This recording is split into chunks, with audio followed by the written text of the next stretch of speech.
Ya, baik sahabat pionir, bertemu kembali di channel Ublek-Ublek TV Info. Kali ini sebuah analisis ya datang dari seorang pionir dan juga beliau seorang pengamat ataupun ya analisator ya seperti itu dari Amerika Serikat, dan beliau adalah orang yang dekat dengan core team tentunya. Jadi tweet beliau hari ini yaitu salam konsensus dan harga barang-barang. Nah, artinya kita sudah diarahkan kepada konsensus ya, atau harga konsensus, nilai konsensus, dan harga-harga barang yang cocok dengan konsensus. Jadi beliau mengatakan bahwa kita harus terbuka dan hidup dengan memahami situasi ekonomi saat ini yang mempengaruhi pasar secara global yang berlaku bagi kita semuanya. Ada perilaku pasar dan reaksi pasar terhadap permintaan dan penawaran. Yang utama dari itu semua adalah kekuatan pasar. Kekuatan pasar secara global milik pembeli dan penjual. Terkadang penjual lebih unggul dalam mempengaruhi margin dan terkadang membeli merasa menang. Tidak ada undang-undang khusus untuk reaksi pasar dan perilaku pasar karena kedua indeks bekerja untuk vendor dan pembeli atau keduanya sekaligus. Dalam kasus P Ecosystem, Mr. Nicholas ya melakukan persis apa yang diharapkan. Tapi komentarnya tentang pemukulan bukan sistem regulasi mutlak untuk masyarakat dan ekonomi pasar P sendiri. Kita harus memahami batas mana pendapatannya tentang battering bekerja dan bagaimana dalam kenyataannya mungkin tidak bekerja dalam keadaan atau sheet bagi masyarakat P atau seluruh ekosistem P. Nah, jadi jelasnya sudah dikatakan bahwa ya dalam kenyataannya ya itu tidak dibekerjakan dengan baik soal konsensus dan harga barang yang sudah ditawarkan. Nah, artinya setiap negara itu berbeda. Nah, kemudian kita sekarang tinggal di dunia di mana keserakahan telah mengambil keadilan dari bisnis seluruh semuanya, gitu ya.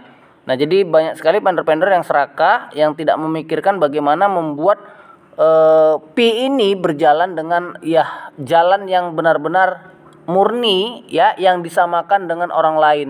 Nah, artinya masih ada kecenderungan ketidakpemahaman dan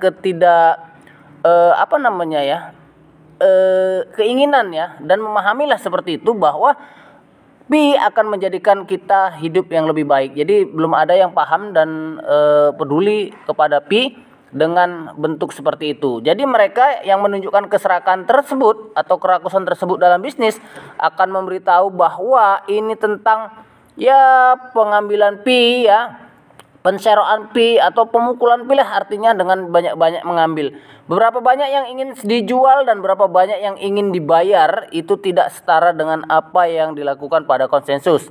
Masyarakat dapat mengingat bagaimana beberapa vendor menaikkan harga barang di ekosistem Pi, mengetahui sepenuhnya bahwa keuntungan adalah milik mereka. Jadi yang mau jadi sultan ini kayaknya vendor-vendor ya seperti itu. Tidak menghargai para penambang ataupun orang yang sudah menggali koin-koin dari Pi Network sendiri.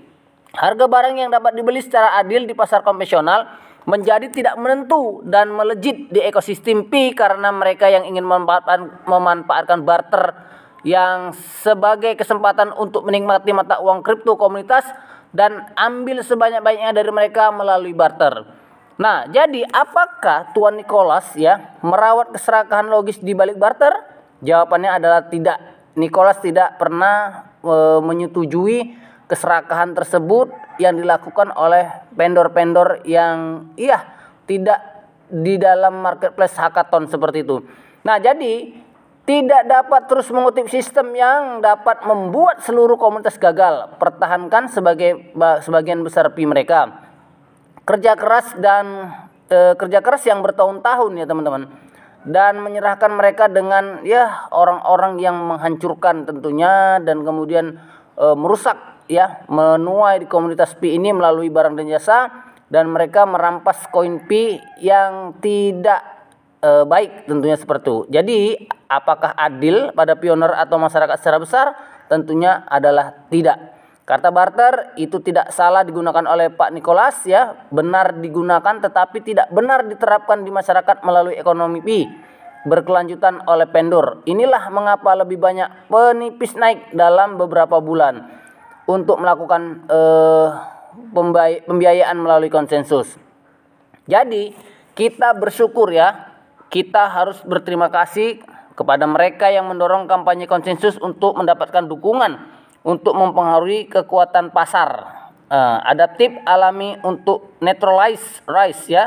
Dan ini sebagaimana vendor-vendor berniat untuk menggunakan barter P sebagai pilihan untuk rake ya di P sendiri. Nah, kekuatan pasar di komunitas P adalah milik vendor dan pembeli dan tidak mengizinkan penipis dan ripper untuk membatasi penjualan pasar untuk mendapatkan keuntungan yang tidak tepat atas pelopor.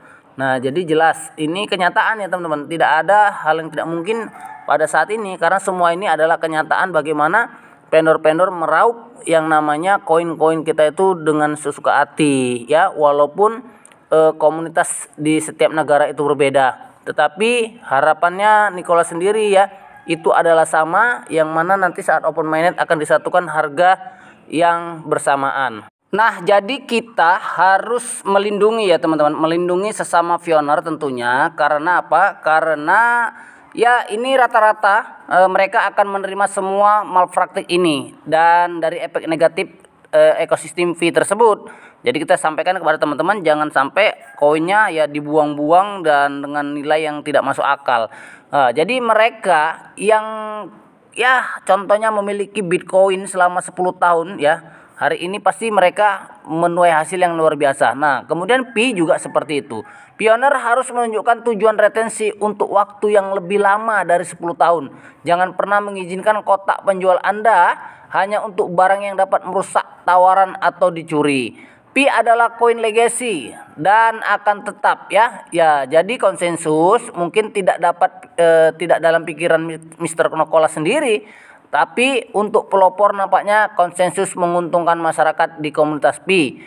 Vendor masih menghasilkan keuntungan besar tanpa merupakan sikrom ya, dan mati untuk sukses kepada vendor dan penjual dan kepercayaan jaminan bagi pionir. Jadi yang dukung itu ya kita ya. Jadilah yang masyarakat yang mendukung Pi ini untuk berdiri sendiri seperti itu.